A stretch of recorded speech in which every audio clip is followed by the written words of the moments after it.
ಸಹನೆಗೆ ಹೆಸರಾದ ನಮ್ಮ ರಾಷ್ಟ್ರದ ಭವ್ಯ ಪರಂಪರೆಯಲ್ಲಿ ದೃಢ ವಿಶ್ವಾಸವುಳ್ಳ ಭಾರತದ ಪ್ರಜೆಗಳಾದ ನಾವು ಎಲ್ಲಾ ಬಗೆಯ ಭಯೋತ್ಪಾದನೆ ಮತ್ತು ಹಿಂಸೆಯನ್ನು ನಮ್ಮೆಲ್ಲ ಶಕ್ತಿ ಸಾಮರ್ಥ್ಯದಿಂದ ಎದುರಿಸುತ್ತೇವೆ ಎಂದು ಈ ಮೂಲಕ ಶ್ರದ್ಧಾಪೂರ್ವಕವಾಗಿ ಪ್ರತಿಜ್ಞೆ ಮಾಡುತ್ತೇವೆ.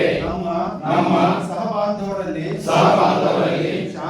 ಶಾಂತಿ ಸಾಮಾಜಿಕ ಸೌಹಾರ್ದತೆ ಮತ್ತು ಪರಸ್ಪರ ಅರಿವನ್ನು ಸಾಧಿಸಲು ಹಾಗೂ ಉತ್ತೇಜಿಸಲು ಮತ್ತು ಮಾನವ ಜೀವಕ್ಕೆ ಹಾಗೂ ಮೌಲ್ಯಗಳಿಗೆ ಬೆದರಿಕೆ ಒಡ್ಡುತ್ತಿರುವ ವಿಚಿತ್ರಕಾರಿ ಶಕ್ತಿಗಳ ವಿರುದ್ಧ ಹೋರಾಡಲು ನಾವು ಪಣ ತೊಡುತ್ತೇವೆ.